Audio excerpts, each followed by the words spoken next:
Well, as some people get the all clear to return home to parts of southeast Texas, thousands of Harvey victims are left trying to figure out their next move in shelters, the largest of which is the George R. Brown Convention Center in Houston. Joining us now live is Robert Jackson. He's the Senior Vice President of Public Affairs at Houston First, and he manages that facility. Sir, thank you so much for joining us.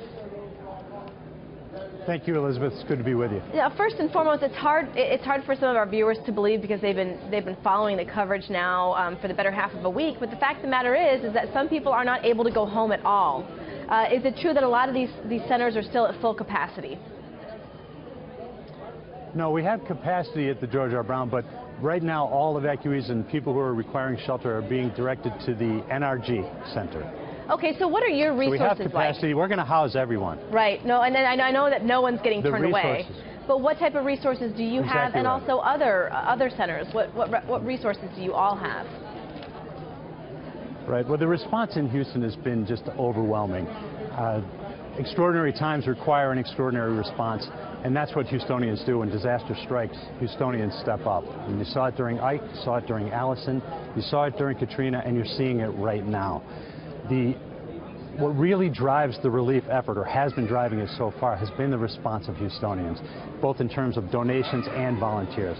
So in terms of material, food, clothing, water, diapers, we're well stocked at the George R. Brown Convention Center. What we really need is for people to log into HoustonRecovers.org, and if you want to help, donations, monetary donations are what we really need now to power the relief effort in the weeks and months coming. Okay, you said HoustonRecovery.org. We'll put that up on our screen. But Sorry. Go ahead. HoustonRecovers.org. Sorry, I just wanted to be clear about it. HoustonRecovers with an S.org. Okay. Excellent. Thank you for that. I want to ask you, looking forward, what's next for not only the folks there in Houston, but for you helping those folks who perhaps can't go home, their homes are condemned, they're not able to live in their homes. What is next for them?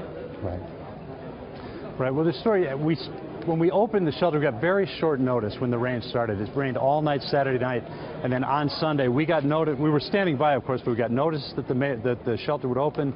The mayor announced it, and people started arriving all within about 1 hour. And the numbers rose dramatically from that point to over 10,000 people. Now, since the storms have abated, the people have been flowing out, doing kind of what we call self-resolving, which means being picked up and moving in with friends and family members in the area. So that 10,000 number has dropped down to about 1,400 today. Now we have an ongoing effort. The number one focus now is for the City of Houston's Housing Department, working with FEMA and the Red Cross and others, to find either short-term housing solutions for these folks now, or many of them we're trying to move from the George R. Brown into a sustainable long-term housing arrangement, whether that be, in most cases, that's apartment buildings. What would you say is that, especially when we talk about comparisons to Katrina and other disasters, what would you say is the biggest takeaway as far as what you learned from those horrible disasters as well to make this as seamless as possible? Because, there were families who had pets, there were single mothers, there were people that were just alone by themselves. I mean, there's so many different sets of people. How did you separate them? How did you keep it seamless and organized? That's a great question. Thank you. We have learned a lot from these big storms in the past. At the George R. Brown Convention, we were able to set up what many folks have been referring to now as kind of a very small city. We have 5 halls here. We're able to divide it up into a feeding area, and then half of that hall is a medical facility, which is essentially an entirely mobile hospital. They can handle all but the most life-threatening injuries and conditions here. From there, we also have many feeding, dining area, dormitories, and in the far end we have a large service provision area, anything from legal services, immigration questions, locating loved ones. We have a children's play area.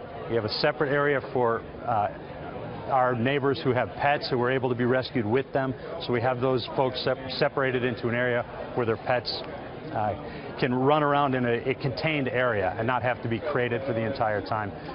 Excellent. Pretty much we have a post office on site. Yeah, any facility or service that you need, we've been trying to provide here. Right, a city within a city. Robert Jackson, thank you for all your hard work keeping families comfortable and safe during this very daunting time, sir. Thank you for joining us.